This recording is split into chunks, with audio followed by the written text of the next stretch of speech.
It's on its way. Looking at Hangout on Air is live. Looks like we are live. Hey. Yay! Hey there, friends. This is Magic Brad, Synergy Cafe Online, and we are, I've got a special guest, another Ashevillean that lives here, and she's lived other places, I'm sure, but her name is Karyn Armstrong, and Karyn, are you there? Yes, Brad, I am here. How do you do? Hey. So like I mentioned before, the way I like to do these is ask the questions of who, what, where, when, how, and why, and then we'll get into some just basic conversation about what you do and why you do it and all that kind of stuff. And first thing is, Great. who are you? Who am I? Well, that depends on what day we're getting up at, what morning it is. No, my name is Karyn, K-A-R-Y-N Armstrong. I am not the nun that wrote all the books, although I get mistaken as being her. I'm not related to any of the famous Armstrongs, although I like to play that I have been related or I am related. Anyway, I am bringing out a process called Medicine Art, aka Medicine Art Woman, that I'm really excited about. It is a huge compilation of all the shamanic work and all the artwork and schooling that I've done, along with all the core tantric principles that I've mastered. Okay, well, that's kind of getting into the who, what is it that you do, but you do some shamanism and medicine work, energy work, that kind of thing. That's what it is that you occupy yourself with? Primarily, I teach basic shamanic principles, modern shamanic principles for the 21st century. I also do soul retrieval, soul remembering. I do that for individuals and I do that for couples, and I do it for businesses. And where do you do this? Is this something, you have a studio or something here in Asheville, or do you do it online, or do you do both, or do you travel, or where? Where does it all happen? Well, all of the above. I have a healing space here in my home, and I see people here for private sessions. I also have done long-distance healing work over Skype. I do a lot of mentoring over Skype, and I teach in-person classes as well. Okay, and then other question is when do you do it? Are you like a 24/7 on-call with a pager kind of person, or do you have office hours, or is it flexible, or so when does it all? I have office hours pretty much. I'm not a 24/7 on-call person. I do expect people, if they email me, to include a phone number. If a phone number is not included in an email, I will not return it, because it's very, very important that I am able to talk to the person that wants to work with me, because the work that I do can be very intimately engaging energetically, and I want to make sure that they feel safe with me and I feel safe with them. And that goes with any healing practice, I think. That's something that I'm a firm believer in, that we must work with the people that we resonate with. Okay, that makes a lot of sense to include a phone number. I'm amazed at how many people are online, but they're afraid to, talk like we're talking now. They don't want to get online. They're hiding behind their keyboards and their monitors. That's my keyboard. And then the last question is, and this is the big one, because some people do this for the money, some people do it because that's all they know. I asked the big question of why. Why is it you do what you do? How come you're not maybe how come you don't work at a restaurant, or maybe a insurance salesperson or something? Why do you do what you do? Why? Wow, thanks for asking that question. That's a pretty deep question. Before I was 21 years old, I had 3 near-death experiences, and 2 of them were very violent. So from that point on to about 25 years ago, I was always searching.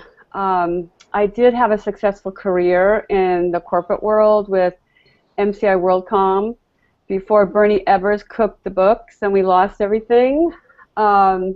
And then I went to work for AT&T, and 2 weeks after a soul retrieval, I quit my corporate job. Wow. And I knew that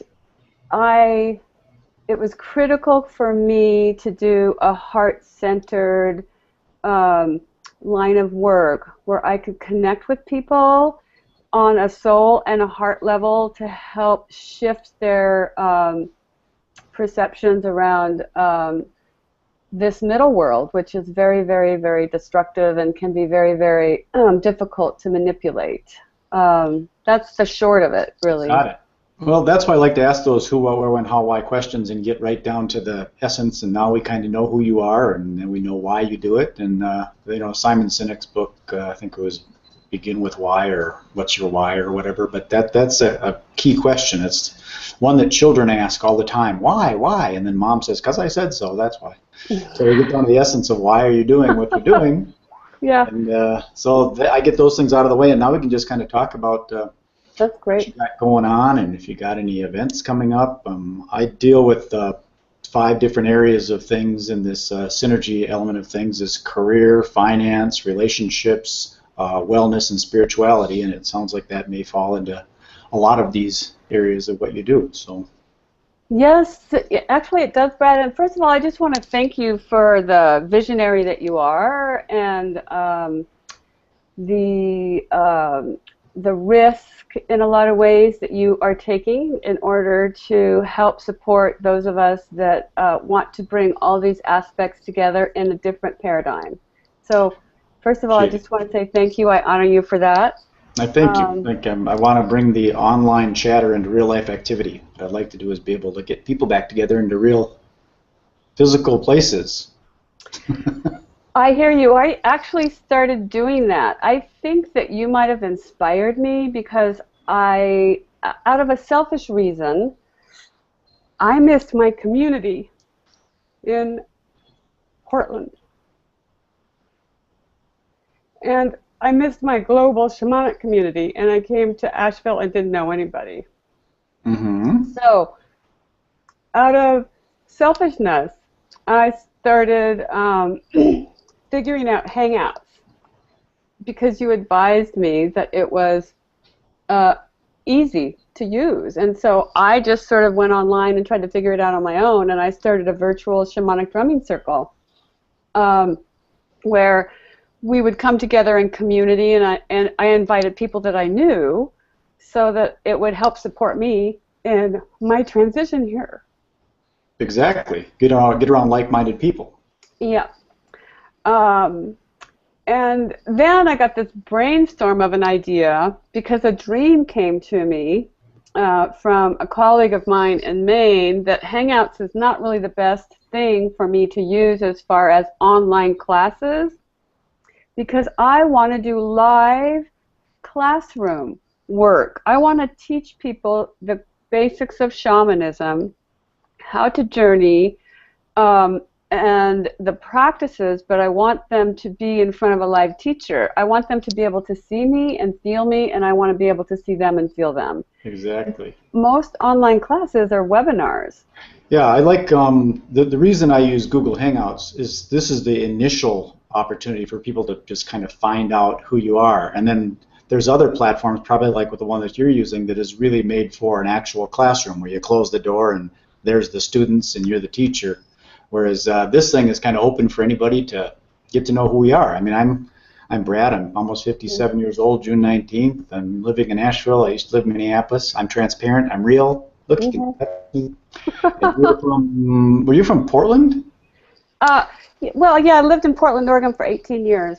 Okay, Portland. And so that's sort of one of those sister cities like Santa Fe, Boulder, Austin, Portland, and Ashland kind of thing, and then Asheville. You know, that's what they say. Yeah, that's what they say. I don't know if I pay attention to that. I guess I do sometimes if it works for me. Well, to me, I mean, it's just the place where you find the guys with the people with the Birkenstocks and the dreadlocks, and oh yeah. That's the kind of vibe of people. And the same with like another one I believe is Ubud, Bali. Oh yes. It's the same kind of vibe. Whereas if you go to some place like Santa Monica, or San Diego. It's a whole different kind of crowd of people. So that's what I meant by those sister cities. They're similar. Got it. It's very organic. Mm-hmm. It's very organic.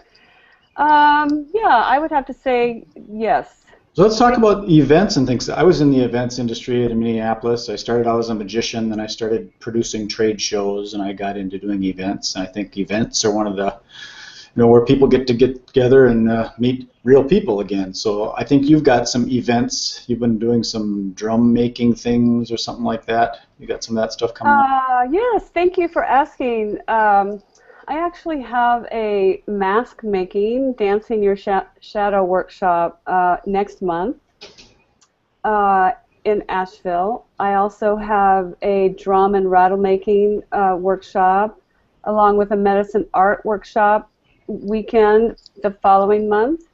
And then I have an extraction workshop and then death and dying. It's kind of a compilation. So I'm assuming that these things are all going to be happening on and on, so this isn't a timely video. It's they're coming up, but there's going to be more coming after, after 2014. There's going to be others, and I'm also assuming that you may jump on an airplane and go someplace else and facilitate something for someone else if they wanted to hire you. Absolutely. In fact, I'm going to Syracuse, New York, to Cindy McGinley's community the end of August. And I'm doing a drum and rattle making workshop and a medicine art card workshop. Cool. Yeah. Well, that's what this whole thing is about, is promoting things like that. Like I said, I want to get people off the internet into real life things. So a big basis of what I'm building here is to promote people's live events and have a large community, kind of like Facebook. Zuckerberg, if he wanted to do an event, he could have events all over the world. So I'm trying to create that kind of scenario for people. And that's brilliant. That's brilliant. Well, thank you. Yeah, that's brilliant. And I also travel. I have traveled to exotic places. I've been hired to travel to exotic places to help people with some of the challenges that they're having. I also work with married couples and single women around sexual healing and learning how to open that energy up to where it brings through the light rather than close yourself down. Okay, that's really cool, because one of the categories for the whole Synergy project is relationships, and that's mother, daughter, father, son, couples, married couples or dating couples. I was just on the internet this morning and I saw a thing about a deal at how to recover from an affair, and it's about keeping the marriage together after something like that happened. Right. So, and that does take a third party, because otherwise it's just a back and forth argument kind of thing. And even if there isn't an affair situation, sometimes marriages start to go downhill a little bit and there's no fire, and it takes a third person to say, hey, what if you did this? Might reignite that marriage. I commend you. Well, thank you. It's not easy work, I'll tell you. It's not easy work. I've been doing it for 10 years, and along with it comes a lot of judgments and projections. But I'll just give you an example of why I'm continually being called back to the work, and that is the experience and the excitement I get when I work with a couple. I'm so humbled to see them, when I start working with them in the beginning, go from this place of being very scared and lifeless within the bedroom. The young lady is starting to have these strange, memories coming up, so she's not as open to her husband, and he doesn't know what to do, and it's amazing after having an hour or an hour and a half session and teaching them about the basics of sacred lovemaking and how to honor each other, and ask for what you need, because afterwards they're so excited to go home and do their homework. Homework. That makes a lot of sense, because you've got two people that they want to protect their their fears and things, so they don't want to really, may not want to say certain things. But you being the middle person, you can kind of agree with this person, which then empowers them, and then you go agree with the other person, which empowers them, and they can come to this understanding, and they can Absolutely. say, okay, yeah, let's do that thing. Well, absolutely. I'm sort of a bridge. Yeah. I'm the catalyst, and I can see what's going on energetically with each person. I know exactly what to say and when to say it, and I hold a space big enough for the female to be able to say honestly what it is that she's been trying to say, but she can't because she's afraid it's not the right thing to say, Right. for fear it's going to hurt her husband, and then I do the same thing for the husband. And it's magical to see the communication. It's magical to see the release of the energy. See, it'd be fun to do some events like that where maybe you got 3 couples or something at a retreat center or whatever, where they maybe have sleeping quarters and stuff, and you could do like a 3 to 5 day. You can even do that, something like that here in Asheville or wherever. Or maybe do something more exotic. Maybe, I don't know if you want to do something like that at some expensive place, because what if they have an argument and they separate? Well, that often happens. That often happens. I'm committed to bringing the work out, and I'm committed to helping. I'm committed to helping couples love each other more, and the only reason is because if they're loving each other more, and if they're communicating with each other in a really good way, and they have children, it's just going to, it's like the trickle-down effect, right? Right. Everybody around them is going to see it. Totally. I came from a home of alcoholic parents. Both are deceased now, but there was times when they were angry at each other, and I was the kid watching them argue, and I have no idea what that put into my subconscious, but I have to deal with that kind of stuff now. I don't know how, but it's just something that you got to deal with, and if it wouldn't have happened, I wouldn't have to deal with it. Exactly. So I can see being a very good friend of mine came from a very loving relationship, parents, and he grew up totally different than I did. We kind of went different directions, but we're still very good friends, and that's probably why, because opposites attract. But I feel good. Yeah, that's good. Well, how did I get into the sexual healing work? Relationships. We started talking about relationships. Oh, how did you personally get into it? Well, yeah. How did I get into the relationship work, and then how did I get into the art of that kind of healing? Okay, and I know that can be a trigger for people, but You mean the sexual healing kind of stuff? Yes. Yeah, it's a trigger, especially here in the States. It's much more open in other countries and things, but here it's like, what's that word you used? Yeah, I know. It's actually, I'm looking for another word to describe that, but it's actually just how to heal the ties that bind us, okay? All the relationship experts say that we end up marrying our mother or our father. And we do that in order to work out the issues that we had when we were growing up. And, therapists are very, very talented when it comes to the textbook stuff, but it takes somebody that can read the energy and that can see what's going on from an energetic perspective and ask the right questions. Exactly, because you didn't really marry your mother or father. You just married some traits that are similar, and you figure out why did that possibly happen. And it's not necessarily a wound. It just needs to be bridged. It needs to be bridged. It needs, I think it needs to be healed. But that's my, yeah, it needs to be healed for sure. Another thing that I've noticed, it's really hard for people in this culture to do is to be authentically real, whatever is coming up. I'm not afraid to show my emotions. I'm not afraid to rage and rant if I need to. I just don't throw it at somebody. There's a difference. There's a difference. And I think if more people would walk around and be more authentic about what's coming up, then we wouldn't have so many miscommunications going on. Well, that's why I think this internet kind of stuff is powerful. I mean, this is my house. This is where I live. You know, there's not a green screen behind me or anything and showing a big ocean. It's not phony stuff. This is it. I mean, this microphone, I'll tell you right now, it's fake. I had that made so I could put the logo on there, but it's not a real microphone. Well, I'm in my healing space too.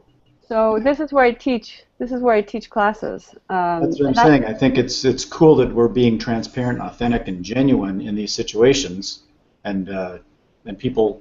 I mean, when we're in business, so the idea is to sell something to somebody, right? And before that happens, people need to be known, liked, trusted, and then respected. So when people, they know who I am, do they like me? I don't know. I'm kind of weird sometimes. Well, do they trust me? I'm a magician. Can you trust me? I don't know. That's pretty funny. That's pretty funny.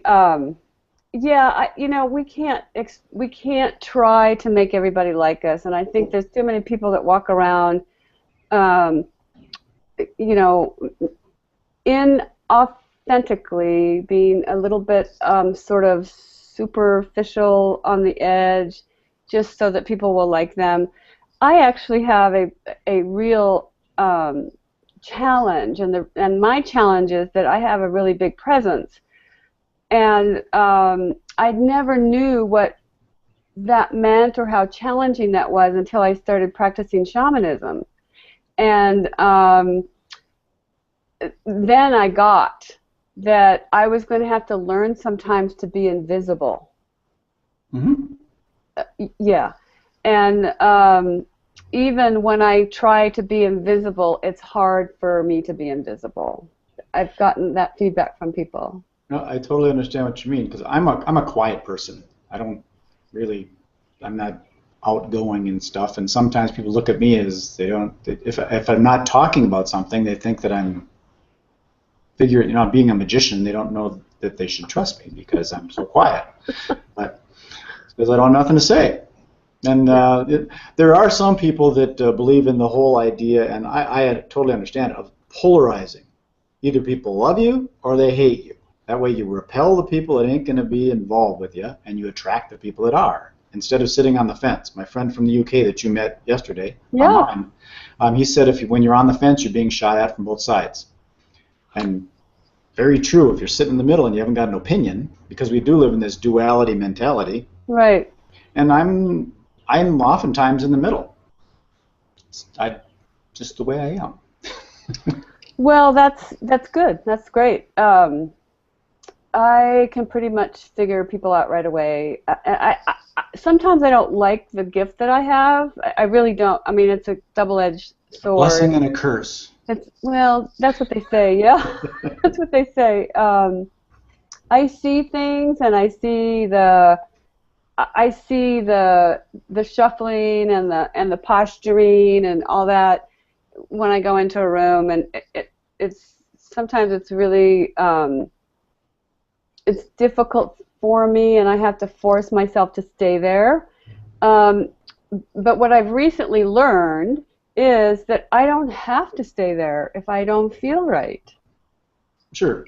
You know, I don't have to. So I can leave. And what I'm talking about is the whole networking, stuff. Doing the elevator speech, standing up, and this is who I am. That, to me, is beneficial, yes, but for somebody that does the kind of work I do, it's a little bit more challenging. It's sort of, it's the first thing that comes to someone's mind when they first get into a business situation is the networking. Everybody's talking about it and getting a business card, and then they get up and they do their thing. But the reality of all that stuff is when you go into this room of 20 people and you go around the thing and everybody says their deal, you're diffused by 20. I know. Everybody's doing their same thing. Yes.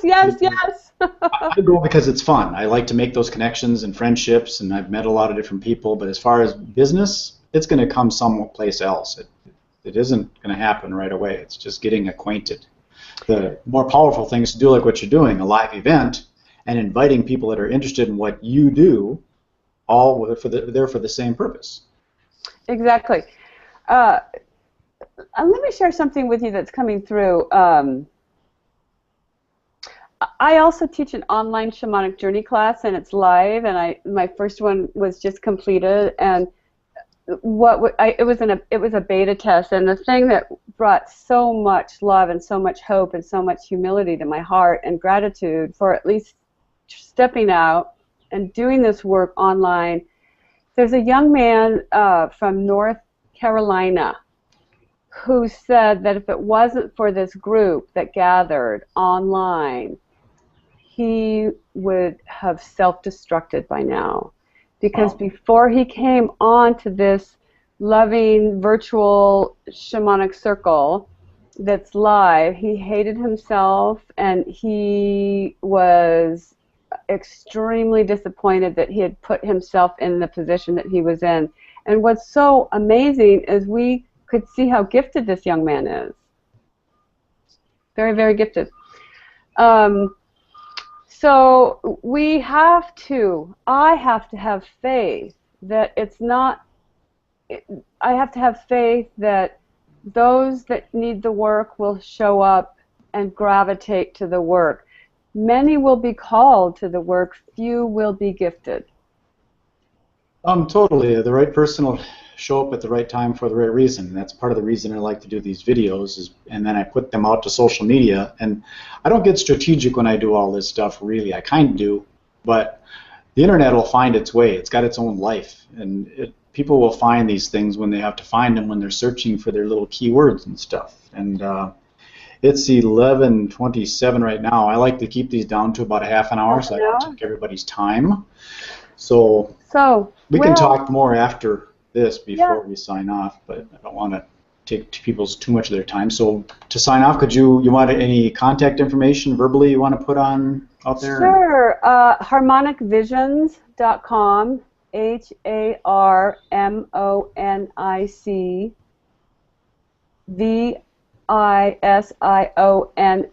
harmonicvisions.com. You can also find me at shamanictantra.com. And I also have a cellular phone that you can call me, mobile, 503-804-9441. Okay, and then you can send that information to me via link, so I don't have to type it in and get it wrong, and I'll pop it into some of these things. And what I do then is propagate this out on the internet and show it to other people. So that's Thank you so much. Thank you so much. I'm really grateful that I've met somebody that's a visionary like me, and let's take over Facebook and do it in a good way. Yeah, we won't take it over. We'll let them do their thing. We'll do ours. Well, exactly. We'll pick from their garden. Yep. Okay, so this was Karyn Armstrong. That's how you remember it. Karyn. Karyn Armstrong, the All-American girl. If you all remember Jack Armstrong. The All-American boy? Google those keywords, Karyn Armstrong Shaman. Boom. Yes. Find her. Okay, my name is Magic Brad, Synergy Cafe. I'm going to sign off, and feel free to propagate this video out, like, comment, and share, and tell the world. Peace, love, and happiness. Thank you. Namaste.